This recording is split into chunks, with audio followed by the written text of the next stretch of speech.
thought it was a great opener. Looking back at last year to this year where we're at, it's a lot better feeling. I thought both sides of the ball came out and played extremely well, so I was very pleased. Obviously, you're in the focus this week because of what happened last year against Texas.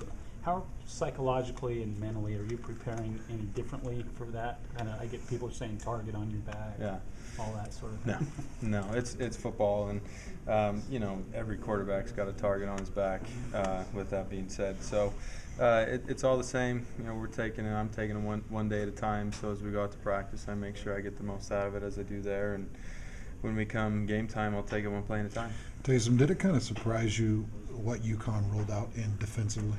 Yeah, a little bit. I wasn't expecting as much zone.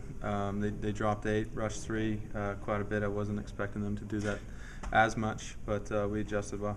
Did you start keying on that, and when you saw 3 rush and you saw the backer drop out in coverage, did you take off? Was there a key for you to run, or did you just still do that spur of the moment? I wouldn't say if they rolled 2, and I knew that there was a good probability of them running Tampa and their backers running out of there, well then I would run, and so I'd look for that when I got that look. Is there a specific blocking scheme for your O-line to push a defensive lineman one way or the other in that type of situation, or are they just taught to stay in front?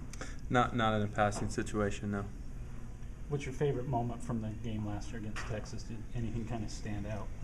All those yards you ran for and all that? Probably the long touchdown run. I think we were down 7-3 at the time. They just scored, and so as far as momentum went, we answered a call, and I think after that, I don't think we ever really looked back. So probably that moment. Have you paid attention to any stuff their players have been saying about wanting revenge and all this, and nothing at all? Or? No. Is it kind of fun though to know that they? You hear us asking about it, but to know this is a big game for them. It's not just a preseason or non-league game. This is a big game for them. That's the way I viewed it last year. It's all the same. And last week it was all about UConn. This week it's all about Texas. Each game is a big one to me, and my mindset is to win each of them. So. As football players, that's my mindset, so I'd assume that would be the mindset of others. How much different do you feel in the pocket or out of the pocket throwing this year as compared to last year? Do you sense difference? Do you have more confidence? I would just say that chemistry is higher. So our offense, I would say, is clicking at all cylinders. I think this year it starts up front, so we have a lot of trust in our front 5, those linemen, and so we're able to get running backs out so I can read downfield knowing that if they're not open, I have an out. You had a target on Mitch Juergens, too. Of course, the one was negated because of a ridiculous hands to the face. One of the most ridiculous calls I've ever seen. You got to admit that, right? That string of hands to the face was the most ridiculous thing. Yeah, I don't know. Did you guys go back and watch penalties? Yeah, we did. Anyways, so you're targeting, Mitch Juergens. Is that something new, or is that a chemistry you built along the way? Why were you feeling so comfortable finding him?